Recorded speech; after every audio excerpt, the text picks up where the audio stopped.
This is an Empty Closet Radio podcast. Get more at facebook.com/emptyclosetradio.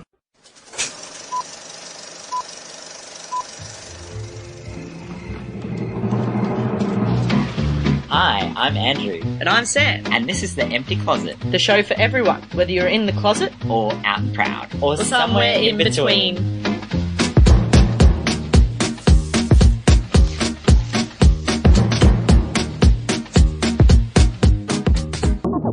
You're on 101.9 Coast FM in The Empty Closet with Andrew and Sam. Sam, this week is all about being bisexual. That's right. It was, we've just finished Bi Visibility Week, or Bi Week, as bisexual.org dubbed it. And basically, we were keen to share with you all some facts and info about bisexuals and bisexuality.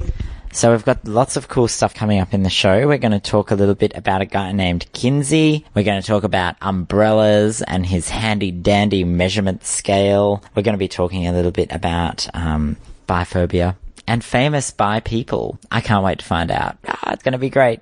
And later on, we're going to talk a bit about our Pride Festival, which is coming up. That's all coming up in tonight's show. Make sure that you do check out our social media pages. We've got one on the Big Blue Book of Faces. Just search for Empty Closet Radio. Hit the like button and you'll be kept up to date with all our latest and greatest stuff. If you're a podcaster, make sure you use your favorite podcasting app. Just search for Empty Closet Radio and hit the subscribe button and you'll be able to see all of our latest shows, or I should say you can hear all of our latest shows. And finally, if you do use the blue tweeting bird, then make sure that you search for @emptycloset_AU and you'll be able to keep up with us on there. So let's get into it. Let's get into the music, shall we, Sam? You're on 101.9 Coast FM and you're in the Empty Closet. Not a word from your lips, you just took Empty Closet Radio. Listen to us using your TuneIn radio app on your smartphone. Very smart. no, we could dance and party all night and drink some cherry wine. You're in the Empty Closet with Andrew and Sam. Now, Sam, this week is Bisexual Week, so we are trying to, talk all things bisexuality. And I have heard people talk about it as like a bit of an umbrella term. So what sorts of things fall under the bisexual umbrella? Okay, so just for clarification, bisexual, as a label for sexuality is a bit unusual because you can label yourself bisexual, but there's a bunch of other sexualities that fall under the umbrella term of bisexual. So strictly speaking, bisexual means that you're attracted to more than one gender. And interestingly enough, it doesn't mean that that person has to be like gender binary either. So it also encompasses or like anyone who feels that they have like a fluid sort of expression of gender as well, right?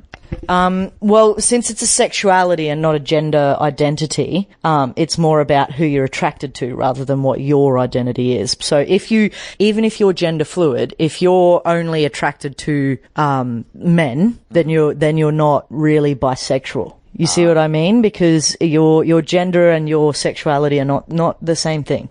Oh, okay, but if you were, say, gender fluid and you found yourself sometimes attracted to men and sometimes attracted to women, then you would be bisexual. Yes, and some people are only attracted to men and women and they're bisexual, and then there's people who are attracted to all genders and gender identities and agender people. So some other terms that fall under the bisexual umbrella, for instance, is pansexual, sometimes called omnisexual. So pansexual is my preferred term, which basically means that you're attracted to people the way I feel is regardless of their sex or gender. So I'm attracted to people for who they are and how they treat me rather than, any kind of physical or social characteristics. Which I feel is probably something that we all could learn from a little bit more, I think. Maybe. Now there's also terms like homo or hetero flexible. So people who almost are usually attracted to one gender. So, but then if somebody really exceptional comes along, or like one-off or something, they may be attracted the other way. So which way round does it go? Like, so if I, say for example, if I'm normally homosexual, like I normally am attracted to guys, and then I find myself having a little bit of attraction to a female, does that mean that I'm homo-flexible or hetero-flexible? Which way around does it go? I think that means you're hetero-flexible, but I'm not actually sure. See, I would have guessed it the other way around. I would have thought that homo, because like I would have thought homo at the start of the word would mean like your regular orientation or your first preference. See, I kind of figured it was which way you were flexing towards. Oh, you know what we need? We need more informed bisexuals on our program. We did try and get people on, but nobody responded. Nobody loves us. That's okay. I'm going to continue on with some of these terms. So, another one is, fluid. So attraction, that can change over time. So for instance, if you know, in your youth, you find yourself exclusively attracted to masculine identifying people, and then, you know, you go through a stage in your life where you're really, really into, people who are, you know, femme or feminine identifying or whatever, and your sexuality is not kind of consistent over time. It changes and flexes. So that's fluid.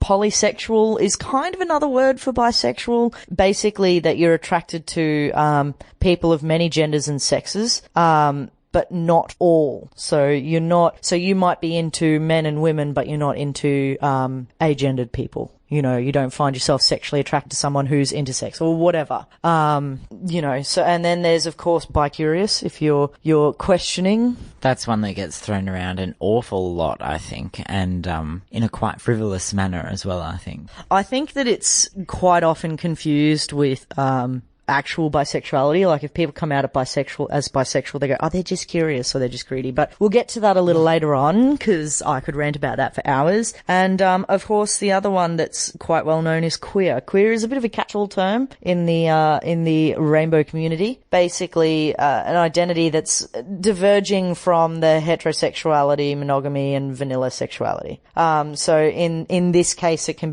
be used to say you're attracted to more than one gender. I feel like when you identify as queer, it's a bit like it's a very fuzzy term, you know, like it's hard to pin down. And I think that's the point of it, though, because if you find that you're not fitting into another term, then queer is a really welcoming embrace.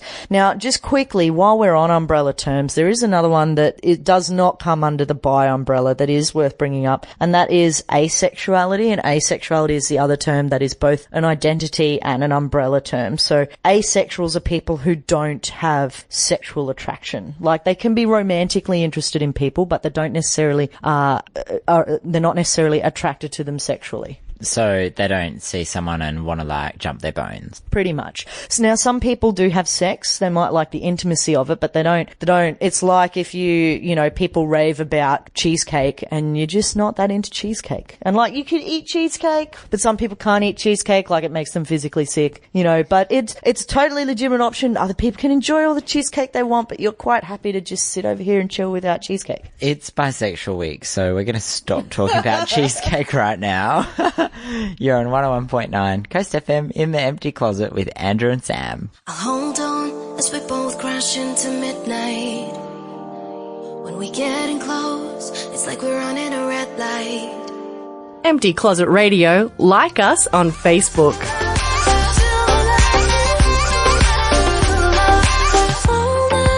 101.9 Coast FM. You're in the empty closet with Andrew and Sam, and we are talking about bisexuality. It is Bi Visibility Week, Bi Week. Bi Visibility Day was on Friday. And being that we have a bisexual host, I just thought that I'd just dedicate an entire show to my own sexuality.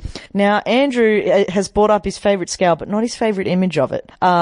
It's because this one has, like better text descriptions under the bottom, but I will put my favorite, like, cartoon version of the Kinsey scale up on our social media page so everyone can enjoy the illustrations. Because they are quite good. So for those of you who haven't heard of this before, and tut if you haven't, because you haven't been listening enough to the Empty Closet Radio, the Kinsey scale was created by a man called Kinsey, who was bisexual, who basically decided that the idea that you are either or, so that the common thing, and this is still a problem now, and again we'll touch on this a bit later, is that you are heterosexual or homosexual. Right, and traditionally it's been one or the other, and then kind of a little, like, you know, people kind of went, oh, maybe there's bisexuals, but they either thought that it meant that you swung between them or that you were bang on 50-50, and if you were slightly more attracted to one than the other, then you were just lying about it. So he created this scale that goes from 0 to 6, so there's 7, right, and a 0 is exclusively heterosexual attraction, not behavior necessarily, but attraction. So when we're talking about attraction, we're talking like, you know, like when you're in the supermarket and you might look over at the person in the aisle and be like, they're a bit of alright. Specifically referring to sexual attraction. So you kind of have to look at them and go, and get like a tingly feeling. I think, tingly feeling might happen to you, but I experience it slightly differently. It's not so tingly. Tingly is usually a problem for me. So a 0 is extremely, like, exclusively heterosexual. Now, a 1 is, you know, largely heterosexual, very, very, very occasionally homosexual, and progressing through the scale. A 3 is you're sexually attracted equally to both of the binary genders, and then 6 is exclusively homosexual attraction. Now, there are some failings with the Kinsey scale, because the Kinsey scale only applies to 2 genders. And they are the binary genders, so it doesn't include intersex, gender fluid, agender people, anything like that. It is really difficult, but I think, this was developed in the 1950s, right? And he did it by measuring a whole bunch of different people and their thoughts and feelings about a range of different things and their behaviours, because I think behaviour is different to how you feel, and it can be different to how you think as well. Sometimes we feel one thing and think a different thing and then have to make a choice of which one we take action on. I think that I personally feel that using the Kinsey scale, measuring it based on behaviour is a failing, because if you are, for instance, someone who is bisexual who lives in a homophobic community, you know, you're probably not going to have quite so many opportunities for same-sex relationships, even if you want them. So you're going to come out, if it's based on behaviour, as a lot more, heterosexual than you actually are because of what's around. So I think basing it on behaviour rather than what you feel as attraction is a failing of the Kinsey scale. And like, while we're talking about the numbers, like, obviously it goes from 0 down one end to 6 at the other end, so there's like 7 little boxes that you could get thrown into. There are some people that are just like an X on the scale, and they're like I don't want to participate, I don't feel that it applies to me kind of people. They're more like the asexual. Yeah, the cheesecake mob. Yeah, but we're not talking about cheesecakes today, as we covered off a little bit earlier. So interestingly enough, in most kind of people will have a look at like the numbers 0 and 1 on the scale as being heterosexual and 5 and 6 as being homosexual, even though if you're, say, a 5 on the scale, it means you're predominantly attracted to people of the same gender. However, sometimes, occasionally, incidentally, you might have romantic feelings or romantic thoughts about someone of the opposite gender. So it's quite, it's quite clear that if you identify as homosexual, it's quite okay to have some thoughts about people of the opposite gender as well as people of the same gender. Yeah, and that's, well, by this scale it is, depending on the community you're in. I think by every scale it should be, Sam. Everybody should be accepting, Andrew. You're on 101.9 Coast FM and you're in the Empty Closet, where we're very accepting.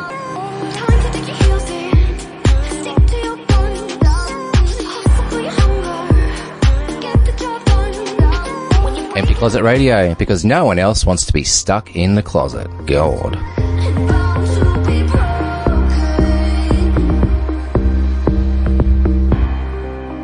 You're on 101.9 Coast FM. You're in the Empty Closet with Andrew and Sam, and we are talking about Bi Week and Bi Visibility Day, which has just finished up.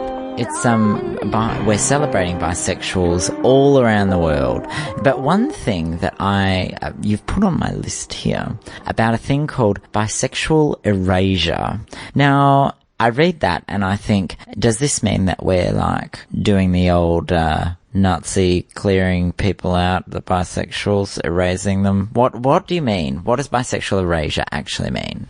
Okay, so a big problem that I personally have as a bisexual is the fact that if I talk to people about it, or if people hear about it, they kind of assume that it's not really a thing. So, for instance, any listener of the show who's been listening for more than a couple of episodes probably knows that I have a male partner who has come onto the show as a guest. Who is smoking hot. Yes, he is smoking hot. He was wandering around before shirtless. It was fabulous. Anyway, aside from that, we were enjoying ourselves. This is why it took so long to prepare the show. So people, if I talk about, for instance, running a queer radio show, the first thing that people go is, but you have a boyfriend. So the automatic assumption of anybody, if I have an opposite sex partner, is you must be straight. Right? Now, if I was dating a woman, the automatic assumption would be, usually, you must be a lesbian. There's nobody kind of goes, oh, they're running a queer radio show and they have a male partner. Maybe they're bisexual. Like, that just doesn't click into people's minds. That's not where they go. Do you think that that's something that has kind of partially been manufactured by those who have gone before us as well? Because for ease of living in society, they just kind of encourage that kind of thinking. And, you know, if people think that they have a opposite gender partner that's publicly goes to any public events with them and that sort of thing, and they have other partners on the side, do you think maybe they've just like, you know, it's easier if we just let people think like that?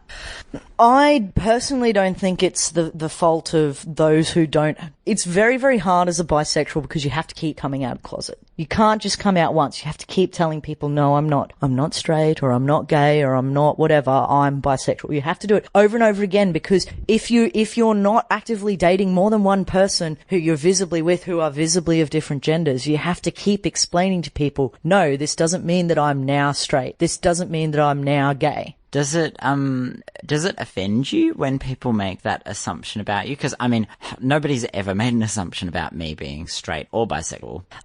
To be quite honest, it really bothers me, because usually, in my personal experience, what I find is, like, as you will know, and long-time listeners of the show will know as well, Andrew, I get really, really, really angry about misogyny, you know.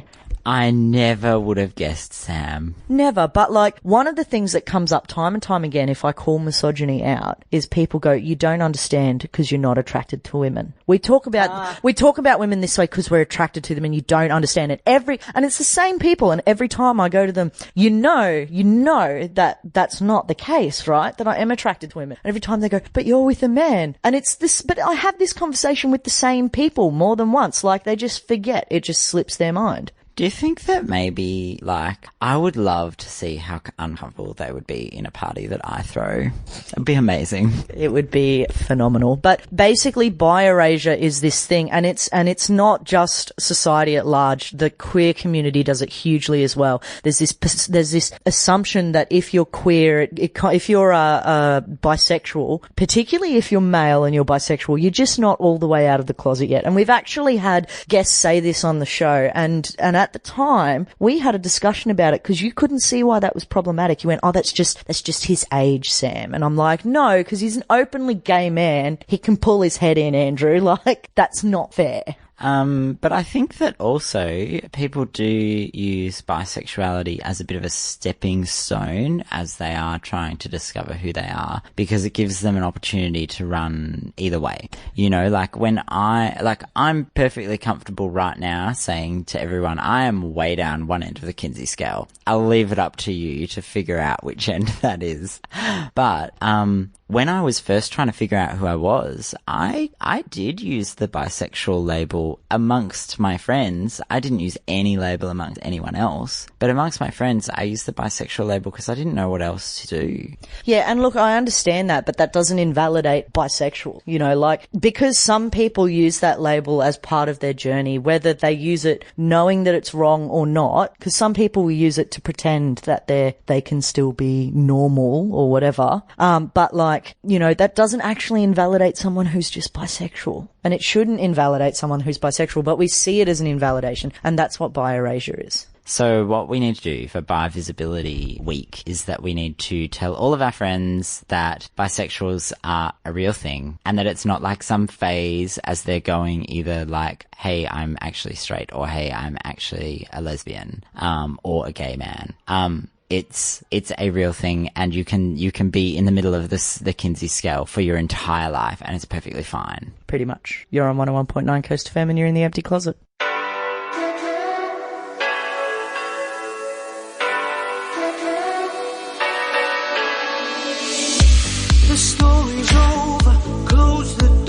Empty Closet Radio, facebook.com/emptyclosetradio.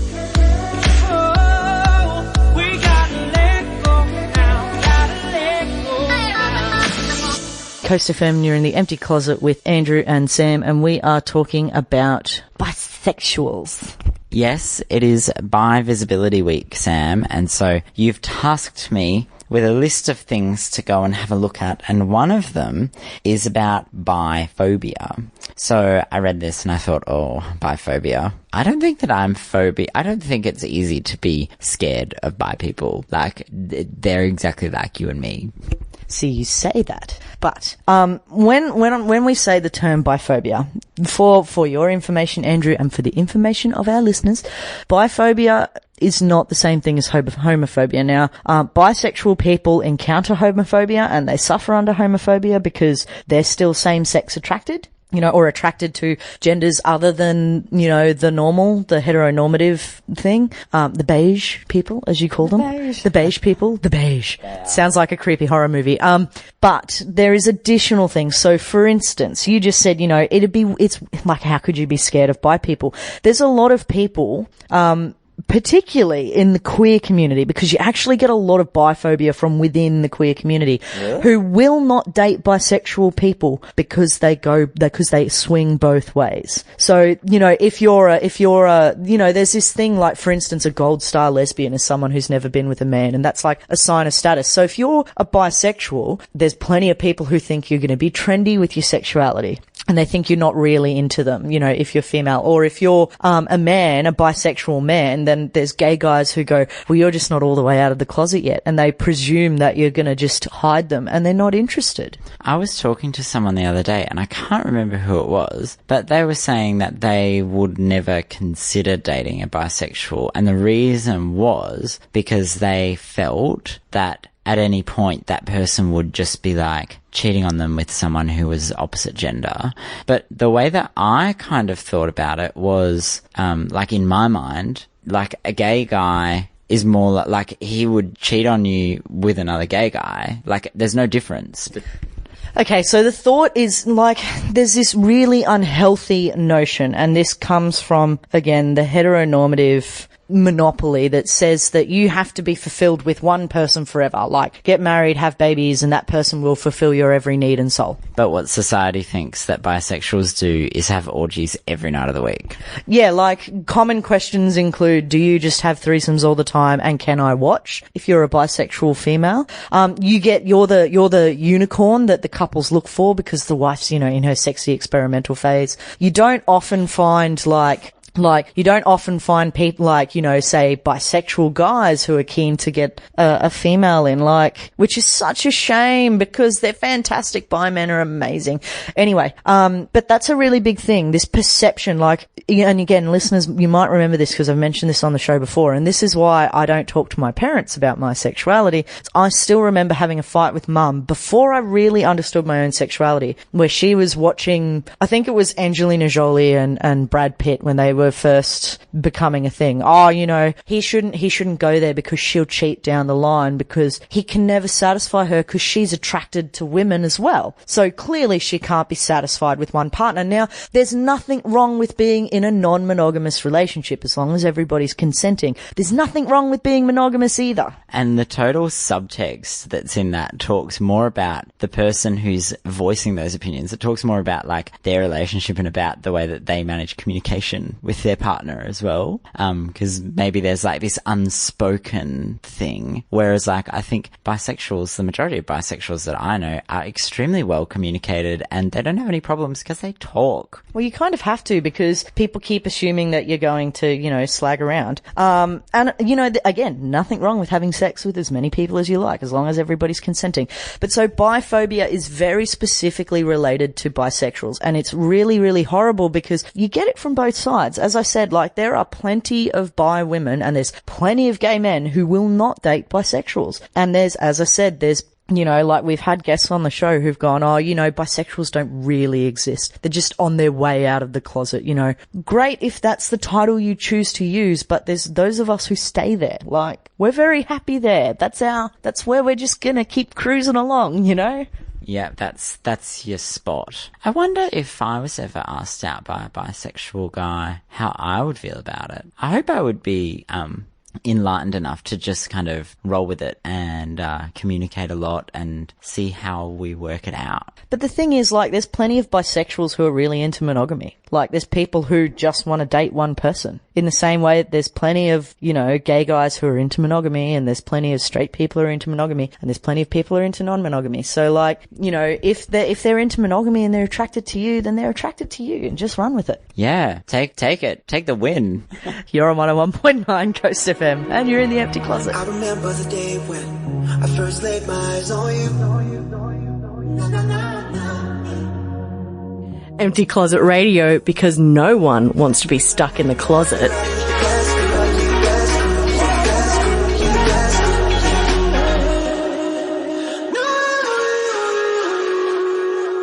101.9 Coast FM, you're in the Empty Closet with Andrew and Sam.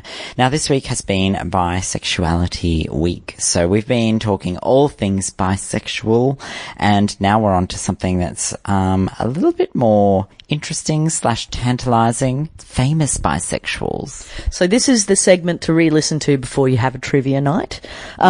Yes, definitely. Well, this and the one about the Kinsey scale, because that's definitely on trivia questions. So what I did just want to mention, rather than not so much modern famous bisexuals, but famous bisexuals through history that we know were bisexual and not that were kind of postulated on. Do you mean like open bisexuals who owned it at the time, like when it wasn't popular? But also people who maybe didn't own it at the time, but we have, say, written evidence that they were bisexual, like we have letters or something like that, you know. So one of the big ones that I want to bring up, that I mentioned briefly before, is Alfred Kinsey, who was bisexual, had an open marriage or a non-monogamous marriage, and was the creator of the Kinsey scale. He's a good bloke, really is. Creates things for Andrew to admire the illustrations of. So again, check out the social media page. Another one, probably not so well known in Australia, but very, very well known in the States. Female author Virginia Woolf, famous for many, many novels, but she had a long-term female lover. Now, both of those women were married, but their husbands approved of their relationship. So it was all done in a very loving, consensual manner. I wonder if the husbands were also bisexual and ended up, like, you know, with each other. That would... As lovely as it would be, I have the suspicion that they were more like Mr. Lucas, you know, extremely straight. So sad that my partner's not bisexual. It's the one thing that could really improve him, I feel, personally. I feel that would improve too. Now, look, aside from that, another name you may not know, but you totally should because she kicks ass, is Josephine Baker. Now, Josephine Baker was French-American, I believe.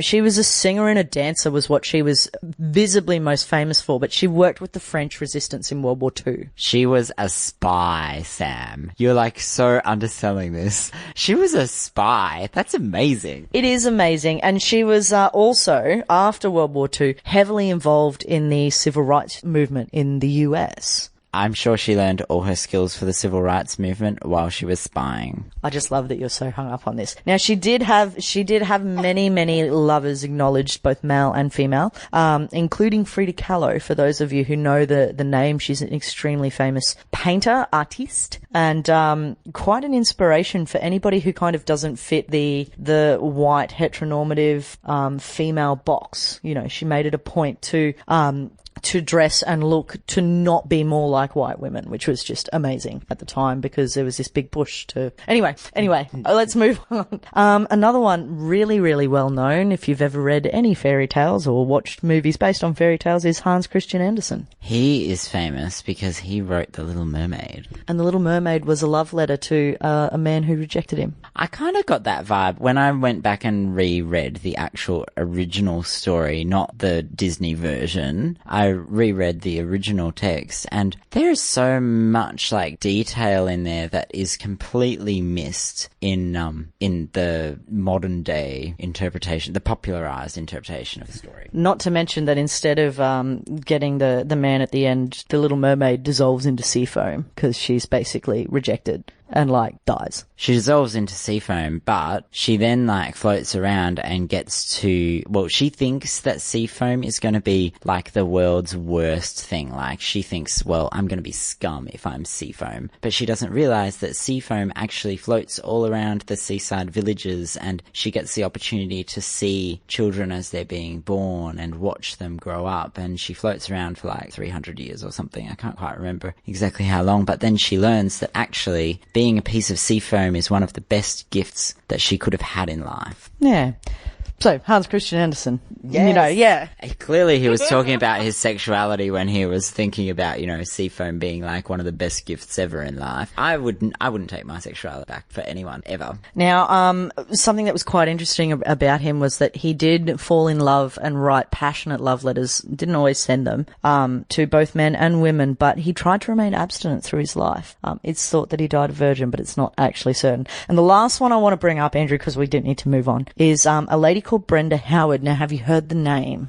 I think I saw something in a movie about Harvey Milk. She was in there somewhere, I'm pretty sure. So for those of you who've never heard the name, you should, if you are interested in rainbow activism, you should look her up. She was the creator, one of the big pushes behind the first Pride March on the anniversary of the Stonewall riots. Now, she was a bisexual woman who really, really pushed for bisexual rights and recognition throughout her life. She also popularized the term pride to relate to festivals and marches about being queer. So the Pride March that everyone's like, it's all about gays, it was actually like originated with transsexuals and a bisexual woman. Well, and it's supposed to be, the concept of it is just be proud of who you are, regardless of like which part of the spectrum you fall under. Yeah, but she's excellent. You should all look her up. You're on 101.9 Coast FM and you're in the Empty Closet.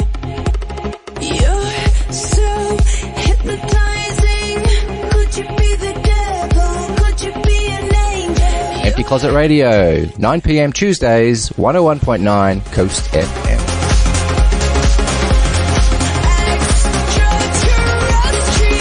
101.9 Coast FM, you're in the Empty Closet with Andrew and Sam. Now, Sam, speaking of Pride, and, you know, the first Pride Festival being, you know, first Pride Parade being organised by a bisexual woman in recognition of Bisexuality Week, we do have our own little Pride Festival coming to Cairns, as you might have heard. Have you heard about this? I couldn't speak to you for any length of time without not hearing about this. Sam's like, Andrew, you talk about it 24/7. 25/8. Yes, if that was possible, 25/8 would be a go.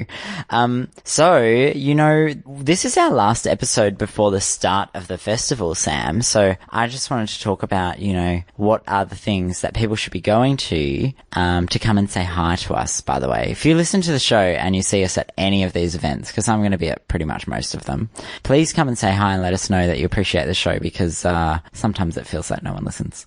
I don't know. We do get feedback. We feel occasional love. Lots of love. We feel lots of love. Now, look, what you should all come along to, what's going to be the event that I always like the most, is the Fair Day. Everybody should go to Fair Day. So Fair Day is basically like it's like a full day festival, festival atmosphere, I should say. They've got like market stalls, so like all the community groups have like their stuff there, and all the businesses that are kind of tailored for our community or run by people in our community are there represented, and they talk about what it is that they do, and it's a good way to do some networking. There's also like entertainment. There's like 2 stages that are full of performers all day throughout the 9th of October.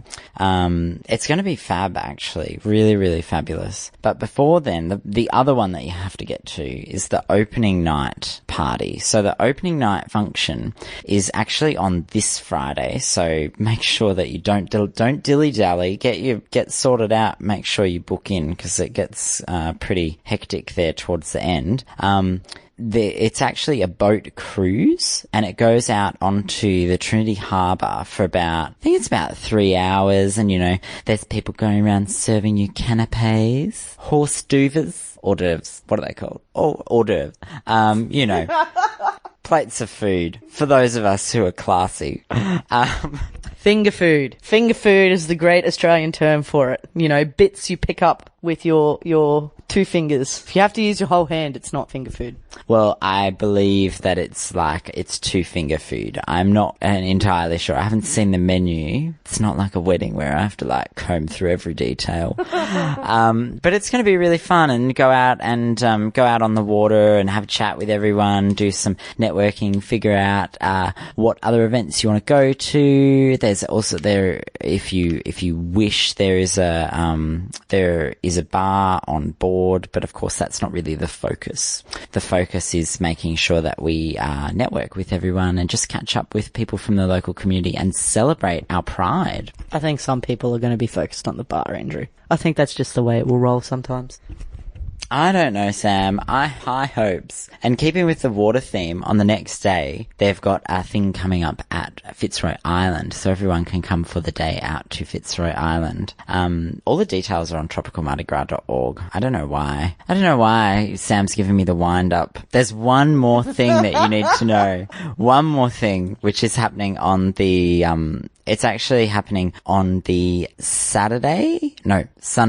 So it's like the first Sunday in October. And it's going to be happening at the Hilton on the rooftop. They have a pool there, and it's going to be a big gay pool party. Guest DJs from interstate and amazing performers from Brisbane as well. So that's all I'm going to say before Sam rips the microphone away from me. You're on 101.9 Coast FM, and you're in the Empty Closet.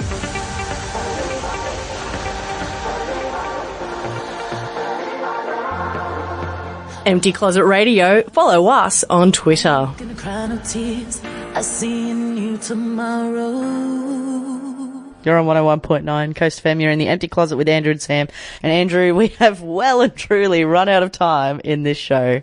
Now look, if you do want to catch up, I'm just going to cut him off for a moment. If you do want to catch up with any past episodes, you can check out the podcast. Just go to your favorite podcasting app and hit the subscribe button.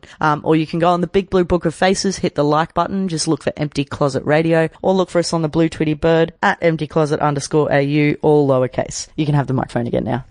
Okay, I promise I won't talk too much. Just say Happy Bisexual Visibility Week to any bisexuals that you know, because we love you. And remember, bisexuals are not more likely to cheat. I just want to say that one more time, because it's really important, okay? Please give lots and lots of love to the bisexuals in your life. You're on 101.9 Coast FM, and you're in the Empty Closet. 6 words on the tip of my tongue, girl. Thanks for listening to The Empty Closet, brought to you by 1019 Coast FM Cairns.